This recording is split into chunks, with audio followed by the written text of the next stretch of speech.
Enquanto me apaixono, Carlos vai falar com Matilde e diz à moça que, por causa dela, Priscila foi embora da fazenda, por ter bom senso e colocar um ponto final naquela situação incômoda.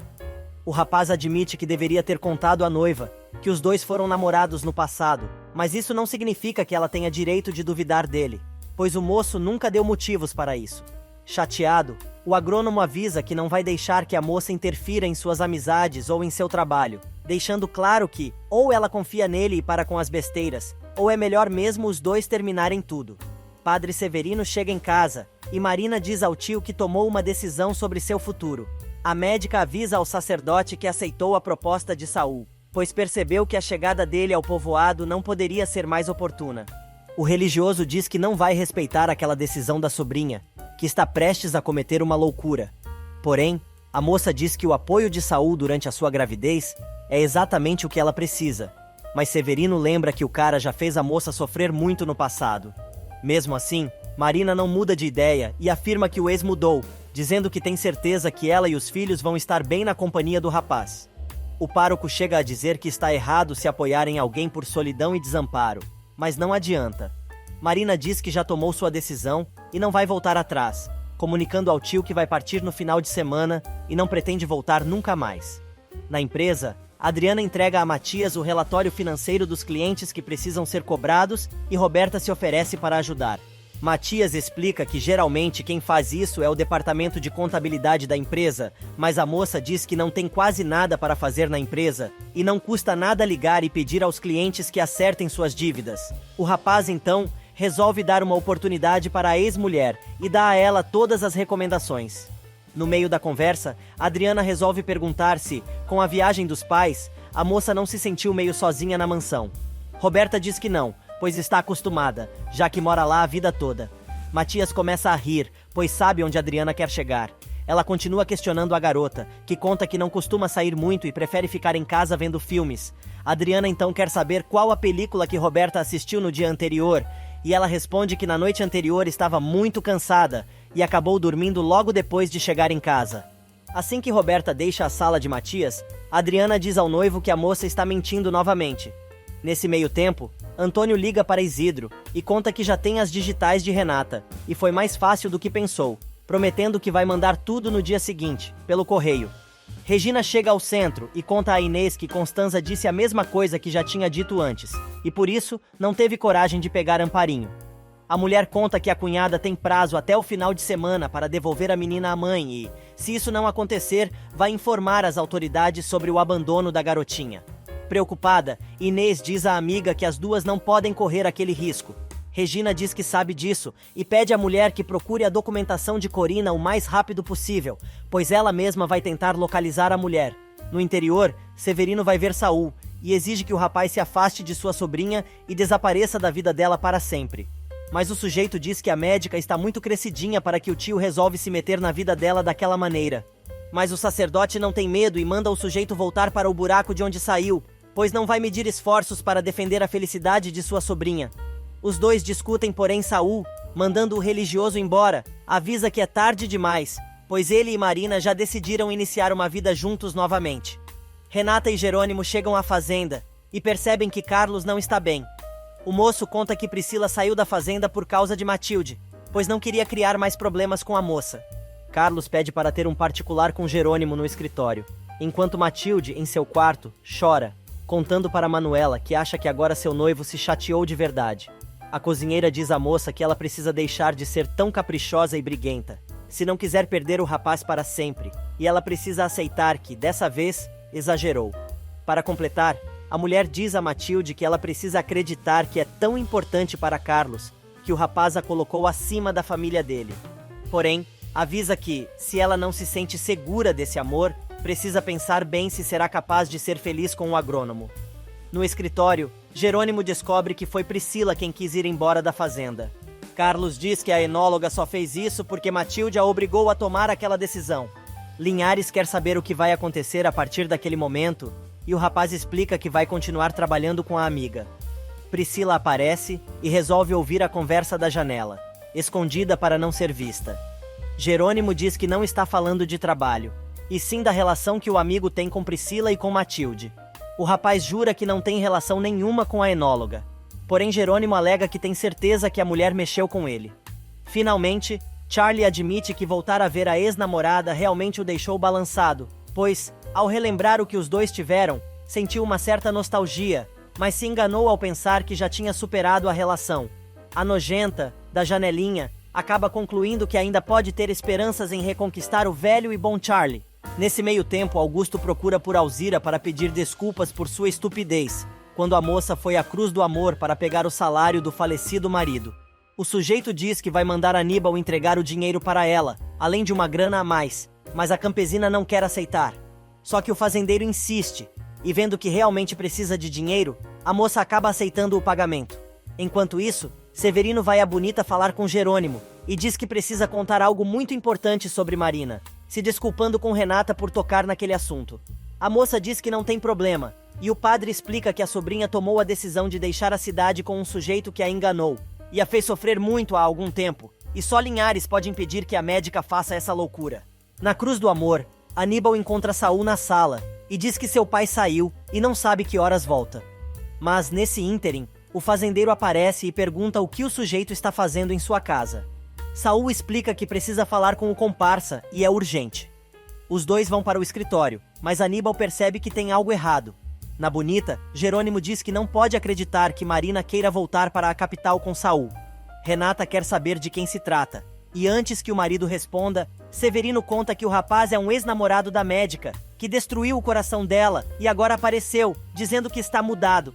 O sangue da moça começa a subir com aquele papinho mais ou menos, e ela resolve dizer que, independente de qualquer coisa, os dois precisam respeitar a decisão da doutora. Porém, Jerônimo diz que, apesar de concordar com a esposa, aquela situação envolve os filhos dele também.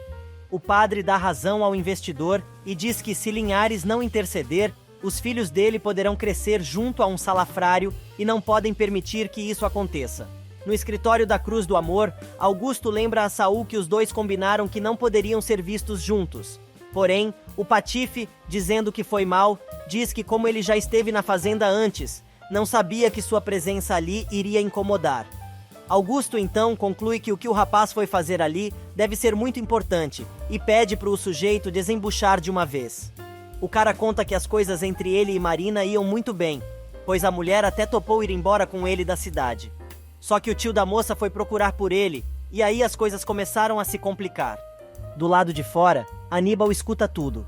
Curioso, Duran quer saber o que o pároco queria com Saul, e o indivíduo conta que o religioso foi exigir que ele deixasse Marina em paz. Saul diz que não deu a menor bola pro velho, mas acha que, se ele continuar se metendo, pode estragar os planos dos dois. Do lado de fora, Aníbal fica ainda mais curioso. Augusto responde ao comparsa que a intromissão de Severino pode acabar beneficiando os dois. O médico alega que achava que o cúmplice queria que Marina fosse embora da cidade. O fazendeiro diz que continua querendo e ela vai, mas a questão agora é em que condições a médica deixará o povoado. Na Bonita, Jerônimo acaba se comprometendo com o padre e promete conversar com Marina, mas deixa claro que não garante que possa convencer a mulher a ficar no povoado. O padre vai embora e Renata começa a falar. Com cara de brava, ela diz: "Para começar, se é verdade o que ele disse, você não tem direito de exigir nem pedir absolutamente nada a Marina, Jerônimo. Eu sei que são seus filhos, mas são os filhos dela também. E se eu estivesse no lugar dela, faria exatamente o mesmo e sairia daqui. Você não está vendo o que está acontecendo, Jerônimo? Ela é a outra. Não deve ser nada fácil para ela te ver comigo, Jerônimo. E além do mais, ela está apaixonada por você. Você não enxerga? Eu entendo que ela queira sair daqui. Isso é normal." Jerônimo avisa que não pensa em renunciar aos seus filhos. Renata fica ainda mais furiosa e pergunta qual a parte que ele não entendeu, pois ninguém falou sobre renunciar a nada. A moça então respira fundo e diz a Jerônimo que ele tem que começar a aceitar a ideia de que a vida não vai ser como ele estava planejando ou como ele sonhou. Jerônimo diz, então, que, de qualquer forma, não vai permitir que os filhos dele sejam criados por um bandido. Renata pergunta se ele conhece o tal Saul. Jerônimo diz que não, mas conta que Antônio disse a ele que Severino estava muito preocupado com esse cara porque ele é uma péssima pessoa e já fez muito mal à médica. E Jerônimo caga pela boca novamente quando diz: "Olha aqui, você acha que eu vou permitir que um bandido crie os meus filhos? Que um bandido maltrate meus filhos? Acho até estranho que você me diga isso, porque você viveu essa mesma experiência com Josefina, não é verdade? Renata fica simplesmente sem palavras. Carlos vai até o laboratório e encontra Priscila, que quer saber se o rapaz já se acertou com Matilde. Ele diz que não, mas também não quer falar sobre o assunto. Na casa grande, Renata toma fôlego e mantém sua posição, dizendo que ninguém deveria interferir na vida da médica e respeitar a decisão que ela tomou, pois não acredita que Marina seja tão boba a ponto de se deixar enganar 2 vezes pelo mesmo sujeito e, se ela já decidiu ir, então é só deixar ela ir. Nesse meio tempo, Matilde vai até o laboratório tentar fazer as pazes com Carlos. Priscila vê a moça na porta e se atira para cima do moço. Matilde vai embora chorando e não vê que o rapaz acabou evitando os carinhos da enóloga, deixando claro que os dois não podem misturar o pessoal com o profissional. Enquanto isso, Aníbal vai até a sala de esgrima treinar. Augusto aparece, dizendo que percebeu que o rapaz gosta muito daquele lugar. O moço responde que se sente seguro ali e coisa e tal, mas resolve perguntar quem era o sujeito que foi procurar pelo pai. Duran diz que era um sócio, mas muda de assunto e diz que tem um equipamento que gostaria de dar ao rapaz para treinar. Tirando a espada das mãos do rapaz, o fazendeiro encosta a lâmina no ombro do moço e diz que precisa que ele vá à Bonita entregar um dinheiro a Alzira e aproveitar para ver a menina que ele está namorando. Aníbal curte a ideia, mas resolve comentar que não sabe como o pai consegue mudar de humor tão rápido, pois quando viu o cara que estava esperando por ele, ficou irritado e agora está como se nada tivesse acontecido. Furioso, Augusto aponta a lança para o filho, que corre para pegar outra para se defender. Enquanto golpeia o rapaz, ele diz que não tem por que dar explicações, mas dessa vez vai dar e conta que aquele homem foi dar a ele uma ótima notícia. O sujeito então coloca a lâmina no pescoço de Aníbal e, tirando a espada do rapaz, atira tudo no chão, dizendo para ele o seguir até o escritório para que possa lhe dar o dinheiro da esposa de Ezequiel.